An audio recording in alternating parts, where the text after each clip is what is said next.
Hello and welcome to another edition of the PHNX D-backs podcast, presented by the fine folks at the DraftKings Sportsbook, America's top-rated sportsbook app. My name is Derek Monti, occasionally known as a guy that spent way too much time at Disneyland, based on the title of this show. This guy next to me is the one that keeps me grounded. He's the Thunderstick. It's the one and only Vice Mayor Jesse Friedman. I didn't mind the title for this show. You like that one, right? A Pirate's Life for me. So I actually played. Time, by the way. Oh, absolutely, and it's a wonderful song. I actually played, fun fact, the Pirates of the Caribbean soundtrack on the piano, for a piano recital when I was a wee lad. So you were a wee lad. So I know the movie or is this the ride? No, it's the movie. Of course, it's the movie. When I was a wee lad, there wasn't a Pirates of the Caribbean movie, Jesse. We grew up in different worlds. I have to remind you of that all the time. Josh Hunt asks, how much of the Pirates of the Caribbean water did you drink when you were there? Mailbag Monday is down the road, Josh. You're going to have to hold that question for a little bit later. But again, of course, welcome to everybody. This show is brought to you by the fine folks at the DraftKings Sportsbook app, America's top-rated sportsbook app. Like I said, Jesse, we are taking a look ahead at the Arizona Diamondbacks upcoming series with the Pittsburgh Pirates. What are your thoughts so far? I mean, I don't want to reveal quite yet where MLB ranking has the Diamondbacks, but they do have them ranked in the power rankings this week above the Pirates. So what are your thoughts on this 4-game series with the Bucks? Yeah, I think the D-backs right now are 28th in the league in batting average and team batting average, which is not great. It was very, very bad at the beginning of the season. If you all remember, we were looking at like a team batting average that started with a 1 for like almost a full month of the first part of the season. So it was pretty crazy. But the Pirates are one of 2 teams, Derek, that are below the Diamondbacks on that list. It's the Pirates and the Oakland A's who have lower team batting averages than the Diamondbacks coming into this game. The Pirates are not, the offense is not there. And frankly, there are really no parts of this baseball team that are particularly inspiring. So it's a big opportunity for the D-backs, as we've talked about. I mean, these next 7 games, you got 4 against Pittsburgh, and then they're into Colorado for 3 games. This is a big opportunity for them to try to come out and make a bit of a statement and try to gain some ground going into what is going to be a very, very rough schedule from then through the rest of the season. I don't want to talk about that yet. We're not there yet. Yes. Be miserable about that part, but I like this probable matchup. I like Tommy Henry being in the starting rotation. Look at those 4 guys, Jesse. What do you think of that formidable foursome that the D-backs have going up against the Pirates? I mean, you always feel good when Gallen and Merrill Kelly pitch in the same series, right? Oh, yeah. Like it just feels like the stars sort of align for good things in a series when that happens. And granted, this is a 4-game series, so 4 of the 5 D-back starters are going to pitch here. Zach Davies is the only one, but yeah, Tommy Henry against Zach Thompson in game 2. It was interesting. Brent Strom was telling us the other day some of the things that he's been working on with Tommy Henry. He talked a lot about how Tommy Henry's breaking ball, I believe specifically the slider, he sort of has been holding at the end of his fingertips rather than like getting it deeper into his hand. And Brent Strom talked a lot about how getting it deeper into his hand might allow him to increase the spin on that pitch and allow it to be a little bit more effective. So Brent Strom, of course, his first time seeing Tommy Henry pitch in his major league debut, is already coming up with ideas of things that he can do to improve his arsenal. So that should be a really, really interesting one in game 2. I love that. And I think Brent Strom probably already has a huge file folder on him. We know that. So we know he has a file folder on both of us for sure. So, oh my God, that's everyone. Terrifying. That's terrifying. I think he has a file on everyone, Derek. It's amazing. I mean, he definitely looks at me in a way like he knows me, and only like 3 people look at me the way that Brent Strom looks at me. Saul Bookman being one of them. But the Arizona Diamondbacks are 19-6 in their last 25 games against the Pittsburgh Pirates, including a 7-2 mark at Chase Field during that span. Also, we get to welcome back old friend from the D-backs PR staff, Patrick Karish, who left to go be the I believe, director of communications for the Pittsburgh Pirates. So yeah, he's too busy now to correct us like he used to, but we miss him correcting us so much. that was his full-time job before, right? Was just Oh, policing our t-shirt designs and making sure we didn't misspell any yeah, I words. don't think he even follows us, but somehow he just kept a watchful eye over us this entire time. And we miss him. We miss him doing that. Who do you think is going to have a big series for the Diamondbacks? Not on the pitching staff necessarily, but maybe at the dish or defensively. Mm.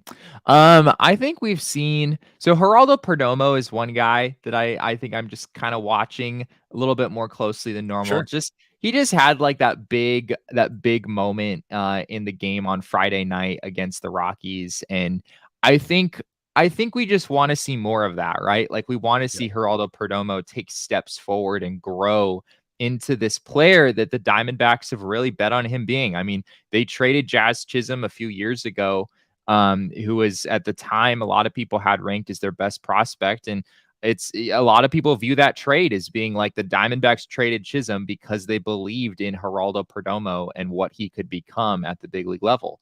And he's still young, as we talked about yesterday. And so I think there's still a lot of reason to have faith, even though the numbers haven't looked great this season. And I think it would be really great to see him continue that momentum into this series. Josh Hunt in our comments said Brent Strom probably knows what video games I have in my arcade. He's also predicting Jake McCarthy to go off this series. Clutch Canuck feels like this is a Rojas series. Yeah. And Brett Johnson says, don't tell me that, Jesse. That makes me hate that trade even more.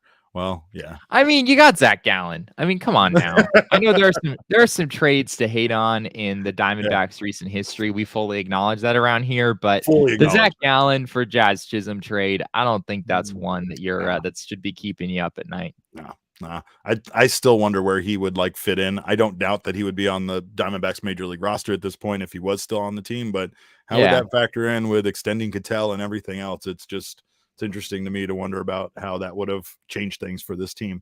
The bigger question, the more important question, especially playing the Pirates, Jesse, is who on the D-backs would make a great Pirate, and why is it Madison Bumgarner?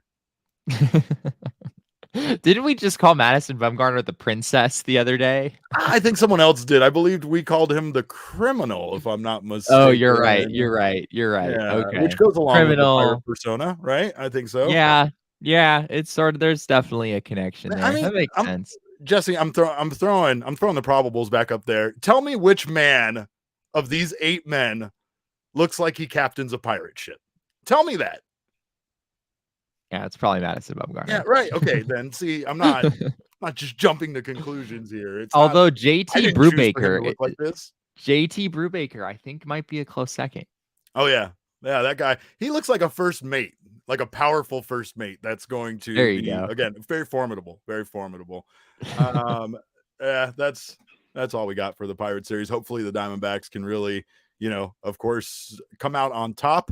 Brett Johnson says, I think Merrill Kelly would be a good Pirate. Yeah, I think so. Punch Out Tommy is going 7+ innings. I hope so. He backs up his Merrill Kelly with, I think he would just look good in a Jack Sparrow fit.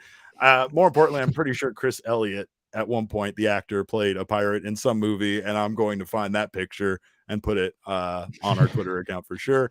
Josh Hunt says Bumgarner would totally have fires burning in his beard during a plunder. 1,000%. 1,000. Oh yeah. For sure. Guys, if you haven't had a chance, make sure to go sign up for a membership at gophnx.com. Of course, we love you guys that have already done that. If you haven't done so, please try us out. We have a month-to-month option. If you're interested, you'll get your first month for just 50 cents. You can get yourself an annual membership if you're really into it. That way you get yourself a free t-shirt over at the PHNXLocker.com. No matter which membership option you choose, you get access to our members only Discord, where you get to ask us questions on Mailbag Monday and do all sorts of stuff. It's the best place to be. It's incredible. I don't even feel, again, Jesse, I don't even feel like it's our party. It's just a party that we get to also be a part of because you guys keep it rolling. And whenever I go in there, it's always a big laugh. Shout out to Josh Hunt, who just does way too much. He just was, Josh, you do way too much all the time, and I love you for it. So we appreciate you making everything so much fun to be a part of. I'm going back to Clutch Canuck here. He says Gallen looks like a pirate until he talks. Valid. And Gabe says Bumgarner would make Dan Bellino walk off the plank. 1,000%. 1,000%. If you're watching us right now on the YouTube channel, make sure to subscribe to the PHNX Sports YouTube channel. Hit the like button on this, little thumbs up, helps us out, as well as sign up for notifications. That way you don't miss whenever we go live. Also, sign up for subscribe for our audio podcast on your favorite audio podcasting app. Leave us a review. We appreciate you for it. If you haven't done so already, thank you so much. Josh Hent says, you know me, I love being extra. We love you for being extra. And you guys, there's no better day no better day of the week, right? I mean, we got a new series coming up, 4-game series. You know how it goes around here every week, Shark Week. I know Shark Week is actually happening, but every week here is Shark Week. Every day is Earth Day. And every Monday, Jesse, we do what? We go to the mailbag. My mailbox, always something interesting in my mailbox. I try to get to everything in my mailbox, and then once in a while there's a letter that makes me go wow, wow. My mailbox. All right, first question on Mailbag Monday we got from Kyle Dannon on Twitter, and he asks, with the excellent outfielder prospect logjam we have up in the farm system, who do you see in the D-backs outfield long term, and who would you consider a future trade piece?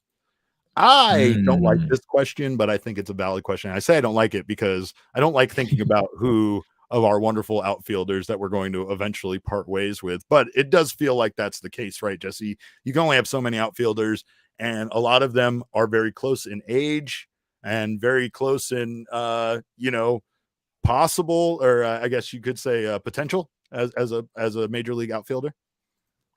Yeah, I mean, right now you're looking at Dalton Varsho, Alec Thomas, and Jake McCarthy, right? I mean, those are sort of your everyday outfielders for the moment.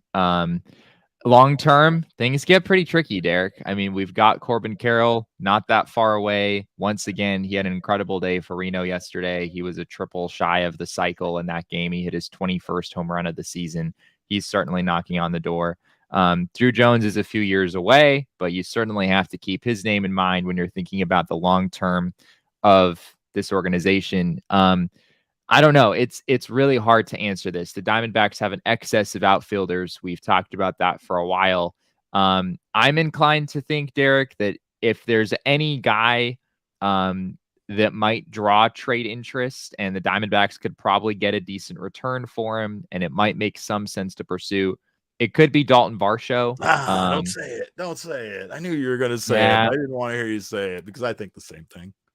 I think it's, and I mean, it could be any of them. I mean, you really could pick any of these names, but I think just the fact that Varsho is just so, I mean, he's such a well-rounded player. He does pretty much everything, but he is a left-handed hitting outfielder. And at this point, you're probably not trading Alec Thomas or Corbin Carroll anytime soon.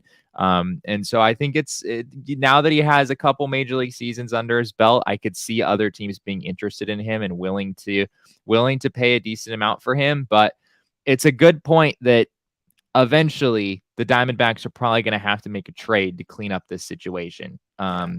It's just sort of the way it is. It really is. And it's unfortunate. And I don't want to hear that because I like Dalton Varsho. I think he's a very rare player with his versatility.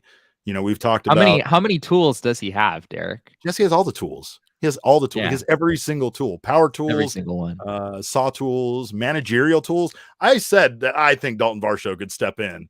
If for some reason both Lovullo then Bannister got both tossed from a game, which that's not very likely going to happen because we know our pal Jeff is very, very even keeled. He's a cool customer. But should that happen, Jesse, I think Varsho should be like third in command. That's my thought because, again, he has all the tools. He can do everything.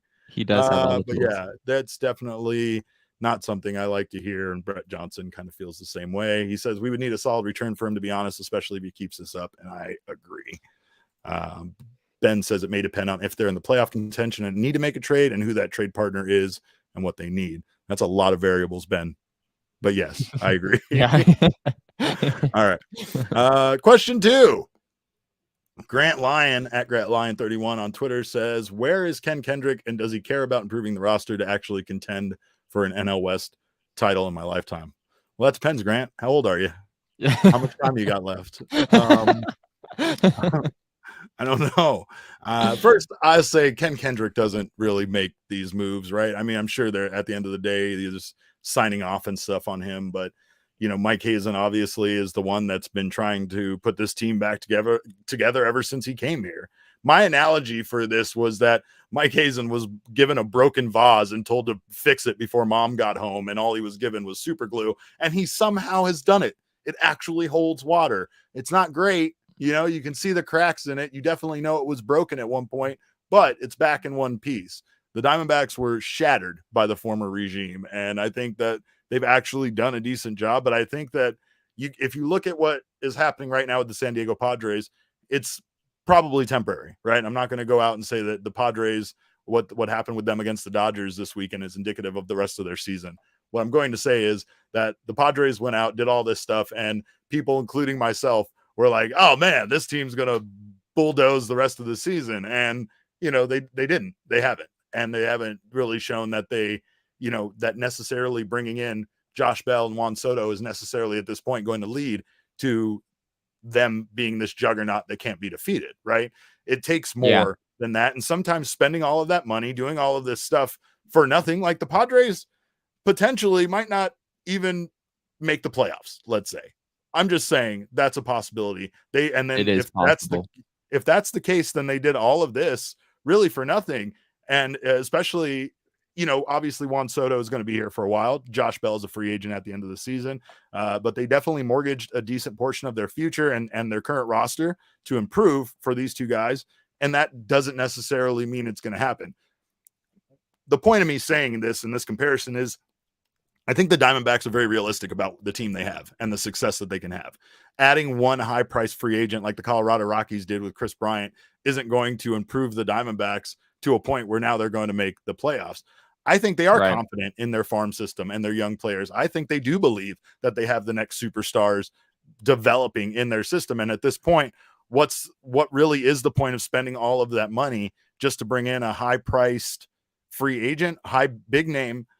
I've said it. I've kind of thought that teams, should still have a guy like that draws people in even when the team's bad. But I've kind of had my opinion on that changed. I don't really know if I believe that as much anymore because I hear from a lot of fans that say that doesn't make a difference with us. Like Angels fans don't necessarily go more to Angels games because of Mike Trout and Ohtani being on the team. They're kind of frustrated and exhausted with the team being bad, and having this kind of talent on it. It doesn't mean that team's still not a draw for a lot of people that don't really care about how the Angels are doing, whether it's a road game or just people in Los Angeles, showing up to a game. But it I don't know. It just doesn't really, I think, add up to that same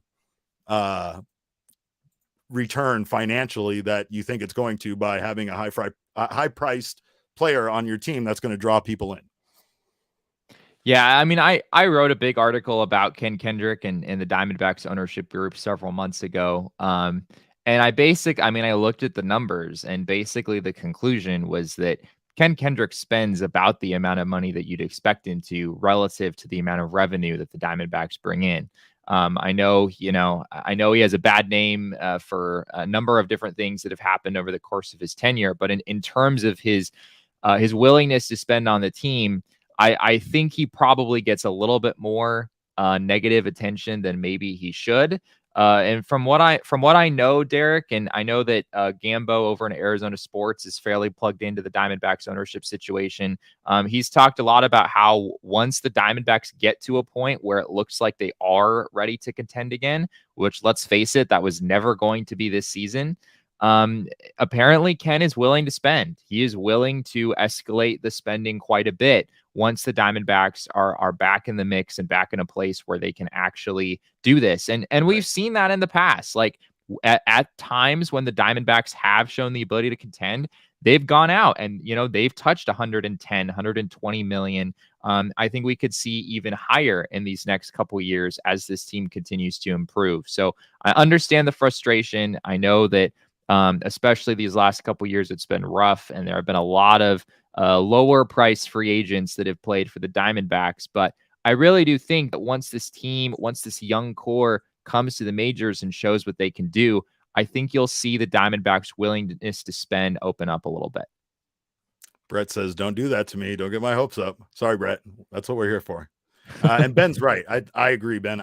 He said, I think you're being a little unfair to the Padres considering it's only been a few games since the trade deadline and all the injuries. Yeah. You're absolutely right. You're absolutely right. I was more. Could you imagine though?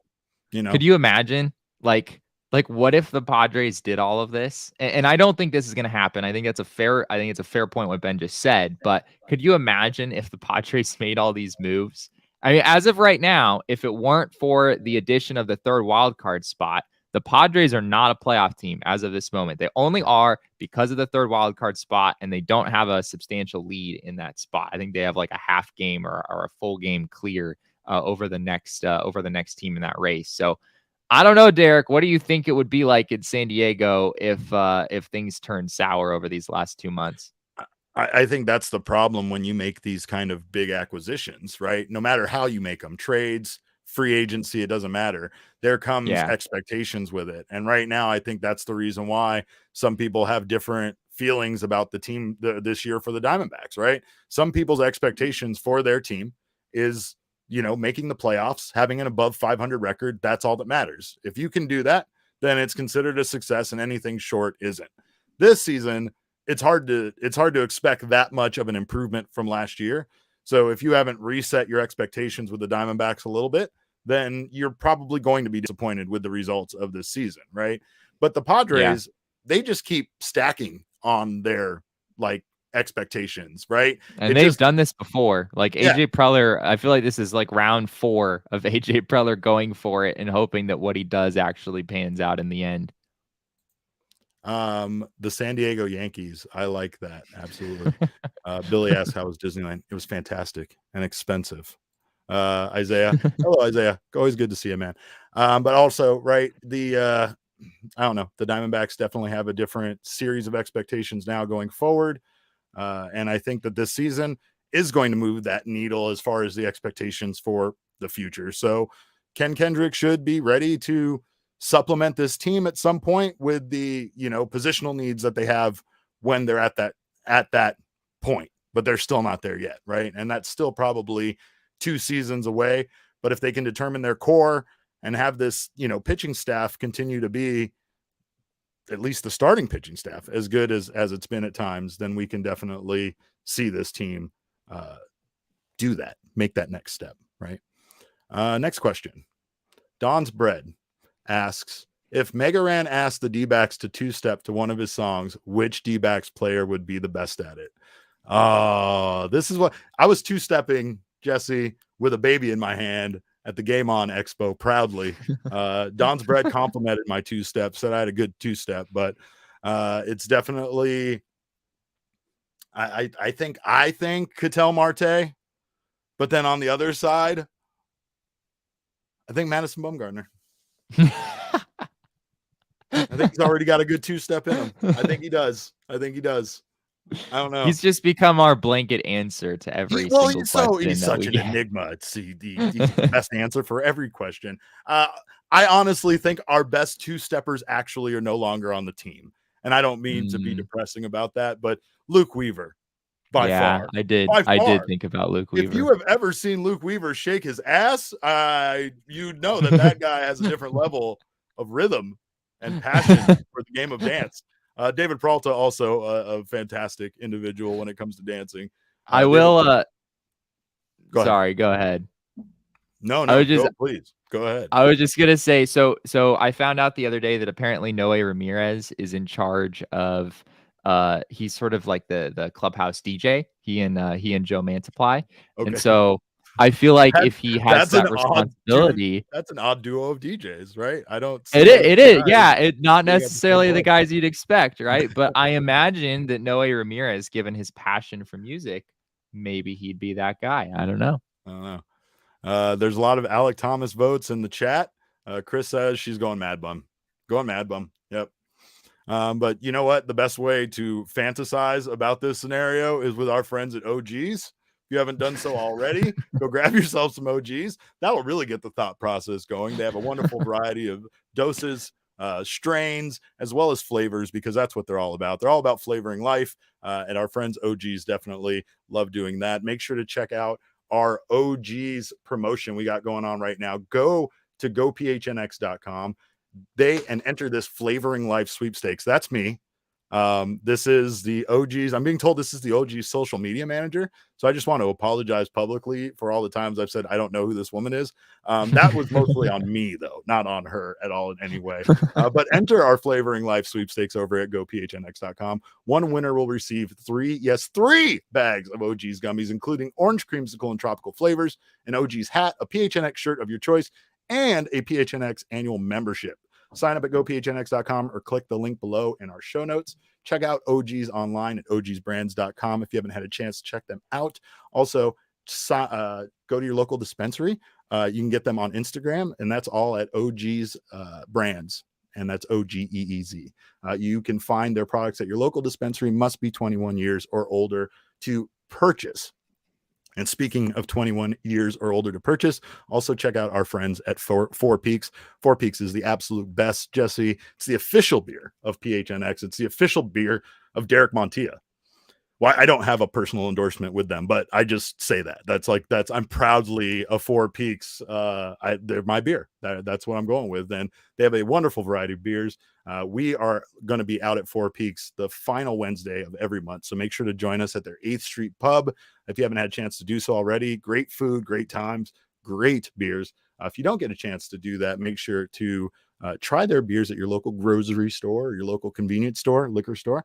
And we also have another sweepstakes for you to enter. You can enter our Toast of the Month sweepstakes on gophnx.com, and that'll get you a $50 Four Peaks gift card, as well as that annual membership and a t-shirt of your choosing from the PHNX Locker. Go to phnx.com or click in the show notes. Must be 21 years or older to enjoy that as well. Gabe says, we all know Ginkle is the right answer. The way he throws it back out there, night in, night out.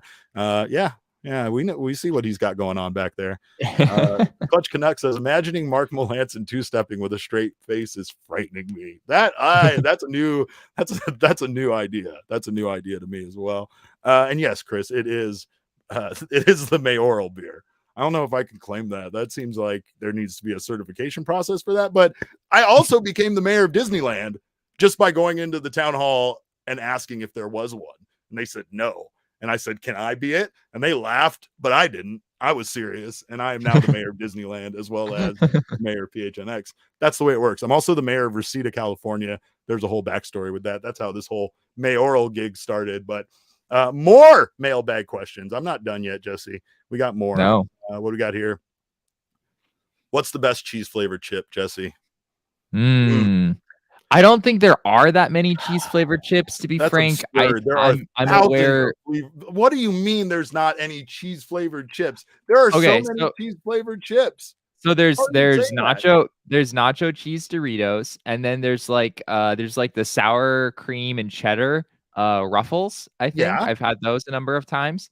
What other, I know there's Goldfish, but Goldfish are not a chip. Cheez-Its aren't really a chip. Those are more in the cracker family in my mind. So I'm struggling to see what our other options are in this situation.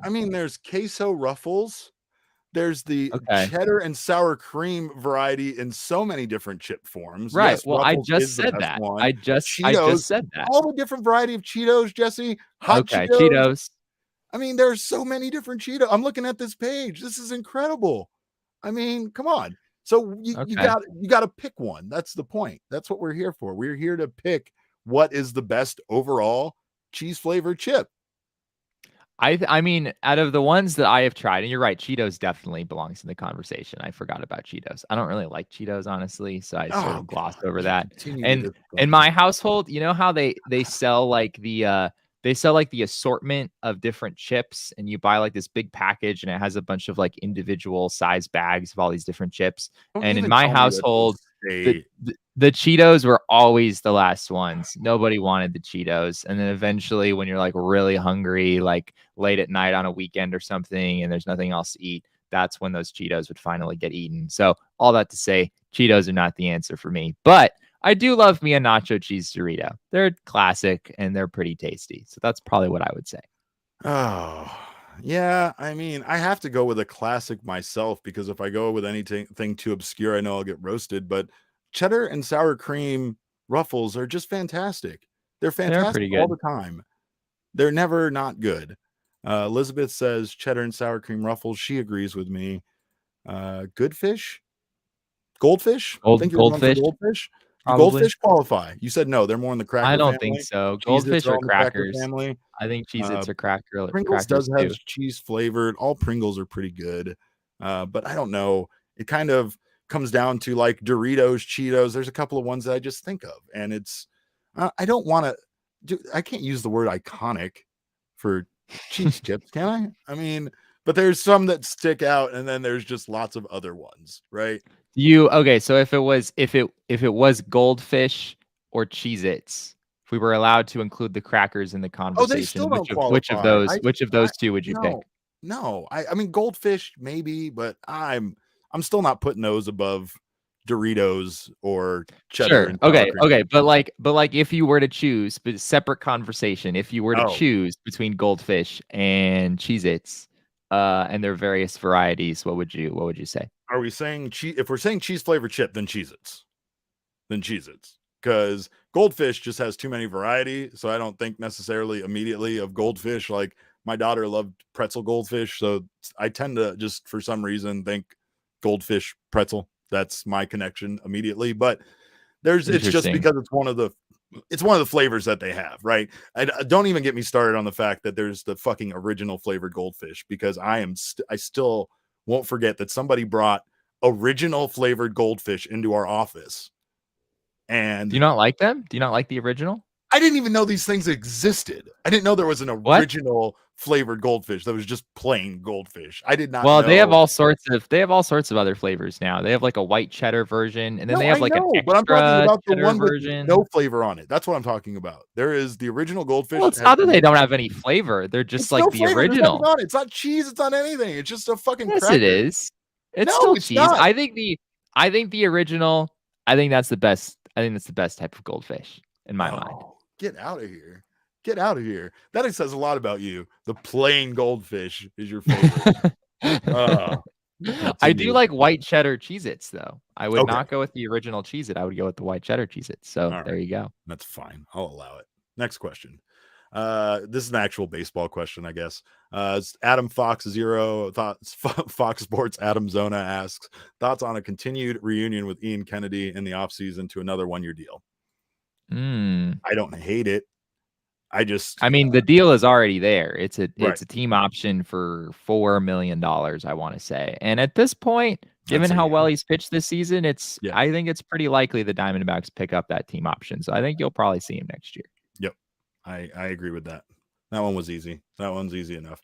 All right, next question.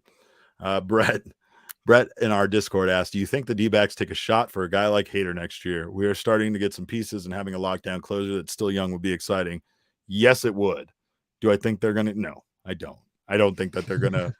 I mean, here is the one thing is that when they did throw around money, it was for a back-end bullpen guy. But I think at this point, they're kind of tied to Mark Melancon now at this point. I don't think that they're really going to change too much. And I think that when Melancon's contract is up, we might see them shift in a different direction to a potential free agent at that point. It still wouldn't surprise me because Mike Hazen definitely seems very, very dedicated to trying to get that lockdown closer in the bullpen for the 9th inning. We just have to remember that Mark Melancon was terrific last year. So if this was last year, we might have had a question like any shot that the Diamondbacks try to pick up a guy like Mark Melancon, right? Like, and now here we are going, well, that didn't really work. As we talked about last night, though, Melancon's still not terrible in actual save situations. It's just those other situational, tie games and down by 1 and stuff like that where he hasn't been great. Yeah. I think, I mean, just based on what I've heard, guys like Brent Strom and Torey Lovello say when they talk about Mark Melancon, it really does seem like the Diamondbacks view this as more of a fluky sort of a situation. We all know that relief pitchers in baseball, like, you have like one bad outing and your ERA suddenly balloons, which is not the case with Melancon. It really has been, just sort of a consistent struggle, a run or two here and there. But I think the Diamondbacks, I mean, they have to bring him back next year, essentially. He's already under contract. They can't get out of that at this point. So I think it is likely that if he has a better showing from now through the end of the season, if he can kind of recapture some of what he had in San Diego last year, I think it's pretty likely that you'll see him not only back next year, but back in the closer role next year if he shows some positive signs here down the stretch. So I'd be pretty surprised if they went and tried to get some big name closer when they already have Melancon under contract and they seem to have a decent amount of faith in him. And Ben asks, what if Luis Frias gets called up and just dominates next year? That's another possibility. The D-backs have a lot of young pitchers who are coming up, and they've talked a lot about how some of them may come up as relievers and sort of get their feet wet in the majors, try to have some success in the bullpen before they move into the rotation. There's going to be a few of those guys, I think, and Luis Frias is certainly one who could be in that conversation. JB Bukowskis is another name we've been throwing around for a couple years. I know he just hit the injured list again, unfortunately, for Reno. But there are some young pitchers that could be in that conversation as well. Brett Johnson says, yeah, but I mean, get us a young closer that's still in their prime at least. Give me a reason to think the game is over with a lead in the ninth, not making me think, oh, how will they blow it this time? Yeah, D-backs fans have been through a lot. I don't know what D-backs fans have been through a lot. Yeah, it's been like that for a few years here, so I understand. Chris in the Discord asks, Part A, you're only allowed to speak or write publicly with words fed to you by another PHNX employee. Who's your writer? Wow. That's a lot of power. That is a lot of power. I am not. I'm sure it's heck not picking you, Derek. That's for sure. Oh yeah, that's a good call. See, that's a smart move. That's why you're the smart one on this podcast. I'm going to say, as far as personalities go, like, is it who you trust? Or yeah, right. Like, or like who would like sort of make it fun for you? I don't know. I think I trust Petey. Yeah, I knew you were gonna say Petey. There's no question in my mind. But yeah, because I love Petey and I trust Petey implicitly. And Petey, I feel like Petey would make sure that bad things didn't happen to me. However, I also feel like Espo would be almost like a similar function. Like but see, Espo would do too much with that. Espo would be like, Espo would do a lot with that. Yeah. Espo would be very he would make me do all sorts of awful things. For you, I'm thinking Craig. You are you saying like that's who you think I would pick, or like that's who you would pick for me? That's who I would pick for you, is Craig. Okay. I would pick Craig to be in charge of Jesse's writing and thoughts. Yeah, I mean, that's the safest route, right? That's a pretty safe route. For me, it was between Gerald and Craig, our two writing aficionados. Of course, Gerald's been covering the Suns for a long time, and Craig's been covering the Coyotes since like before I was born. So yeah, I trust both of them. I'll say Gerald though. I trust Gerald, but I think he might have like a little bit of fun with it, maybe. Gerald's taking you to Las Vegas. No matter what he says, Gerald will say he's not going to Las Vegas, but then he's going to take you to Las Vegas. He is a Vegas boy at heart. There's no question about that for sure. I think just for fun, I'd let Shane boss you around. I think that would just be chaos, and that would be chaos. Elizabeth says Leah for sure. Is she meaning for herself? I need a follow-up, Leah. Were you meaning for yourself, or Elizabeth, me, or Jesse? Josh says Espo, so I can sound like I understand a ton of vague old references. That's a shot at Espo for sure. Chris says Gerald for Jesse. There she goes. Elizabeth says for her. Yes. That Leah's very sensible, but then fun still. So I think Leah would be responsible with that power. Whereas I don't know about some of these other guys. Gabe says, weird fact, Craig and Peter come from the same root Greek word for rock. That's something. Wow. That's actual. Thanks. That's good. That's good information. Brett's still locked on the closer situation. We moved on, Brett. I'm sorry. But we thank you guys so much for your questions. Of course, we appreciate always everybody being here on Mailbag Monday. Make sure if you haven't done so already, sign up over at DraftKings Sportsbook. DraftKings is the best way to enjoy your baseball games because, of course, baseball is fun, but it's so much more fun when you bet on it. So go bet on the DraftKings Sportsbook. Get some same-game parlay action going. Of course, the more legs you add to whatever bet you're making, the more money you'll win. Download the DraftKings Sportsbook app now. Use promo code PHNX. Make your first deposit and get a risk-free bet up to $1,000. That's promo code PHNX only at the DraftKings Sportsbook. Minimum age and eligibility restrictions apply. See show notes for details. Jesse, I think I actually hit on my bets from my last DraftKings pick of the week. And of course, it's because I didn't bet on them. So don't be like me. Don't do that. Don't come up with great ideas, give them to other people, and then don't follow through with it yourself. So get on the DraftKings Sportsbook, use our code, and enjoy yourself. Have a fun time, make some money. Go also, remember, you can bet a very small amount and bet like the entire day's worth of games. And if you hit, by chance, make a nice little payday on that. Also, shout out to our friends at Foco.com. They're our new sponsor, and they are doing some incredible things with collectibles, shirts, whatever you need for your fandom. And we're not talking about that other website. We're talking about Foco.com. They got you covered with the best Arizona sports merchandise, licensed gear for men, women, kids, everything, your dog, bobbleheads, swimsuits. I've talked about the bobbleheads at length, Jesse, but they are incredible. They are fantastic. By the way, great bobblehead question I think that we got was, what would we design for a Diamondbacks bobblehead? Like if you could have a Diamondbacks bobblehead that like you designed for the team to produce and give away on a bobblehead night, who would you pick? Someone said a Mason Saunders on a horse. And I'll tell you this much, I'd pay Foco.com right now $60 easily all day for if it said Mason Saunders down and he was like had a lasso in the air. Get out of here. Get out of here. That's all day. So any ideas, by the way, on that? What bobblehead night are you specifically in need of?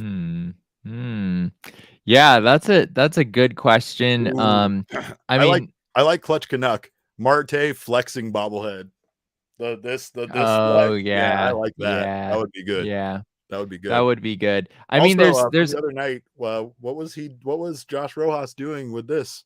Were these goggles? I don't know what this was. Did you see him doing that? Yeah, I do not. I'm not totally sure what that was supposed to be about. I don't know if that's quite bobblehead worthy at this point. Maybe we make a Dalton Varsho bobblehead where he has all the tools. All the tools. It's basically like the meme that we post 6 times a day, but like turned into the nightmare bobblehead. fuel. I feel like the one with the that has to be. Yeah. That has to be posted eventually and turned into a bobblehead, I think. So that would be my selection. Ben Grease, Bumgarner Cowboy bobblehead. Yep, that's what we need. Josh Hunt says, give me a bobblehead of Gonzo where I could pull a lever back. He goes into his open stance, and then when I release it, he goes into a full swing of functioning bobblehead. You're just creating new things. That's just a new thing that doesn't exist. Why are you? We're overcomplicating this. All right. Do you know how easily those break? Most of them don't even make it home in one piece. I'm sorry. I do like this one very much. I need Alec Thomas doing the Air Jordan catch he does for sure, like a up against the wall bobblehead for Alec Thomas catching the ball. That would be great. Chris says that that's for Bumgarner's bobblehead, holding bunny in the other hand. I like that a lot. And he's like also a pirate. Like we have so much stuff for Madison Bumgarner. Combine all of these into one. I love it. But of course, for the time being, since we can't get bobbleheads, go over and check out our friends at Foco. They got you covered with the bobbleheads. We got you covered with 10% off using our code for PHNX for non-presale items. Head on over to Foco.com or click the link below in the description. Jesse, I said I was going to talk about it. MLB power rankings do not view the D-backs favorably. They were actually the biggest drop this week. They dropped 3 spots from number 22 to 25, going 3-3 this past week with a series win over Colorado. But as it stands, the Rockies, as well as some other teams that have a worse record, Reds, Cubs, Angels, and Rangers, they're all ranked above Arizona when it comes to this season. So they have the Rockies ranked above the Diamondbacks. They do have the Rockies ranked above the Diamondbacks in the power rankings. Yes. Wow. That is, I mean, that's sort of ridiculous, Derek. I mean, the Diamondbacks run differential is like -30. and the Rockies is like a -100, and the Rockies also have a worse record, I'm not really sure what could possibly lead someone to think that the Rockies should be higher on that list than the Diamondbacks. That doesn't make any sense. I don't have an explanation for you, especially when they just played each other. I mean, isn't that the ultimate test? Is a recent series against each other really should decide? Right. I think they're like right next to each other. I think the Diamondbacks are 25th, and I believe the Rockies are 24th. But whatever. I don't know. It is what it is. Gabriel Ferrara says the Yankees are still number 2, so I have no respect for that list. Yeah, that's the way it goes. And Ben just says payroll. Yeah, that's pretty much enough said. Enough said. All right. Well, we thank you guys again so much for joining us. We appreciate you in the comments. We love you guys. Of course, get a membership over at gophnx.com. Follow all of our sponsors. Do all of that stuff. We thank you for being here. You can follow us on Twitter. I'm at cap_caveman with a K. Jesse is at Jesse N. Friedman. Our show is at PHNX_DBacks. But of course, all roads lead to at PHNX_sports on Twitter, Instagram, and Facebook. Again, we appreciate you spending your lunch with us. We thank you as always for your time. On behalf of Jesse and myself, go Diamondbacks. Win this 4 series against the Pirates. Let's do something. Baseball is fun, but remember, kids, baseball is more fun when you bet on it.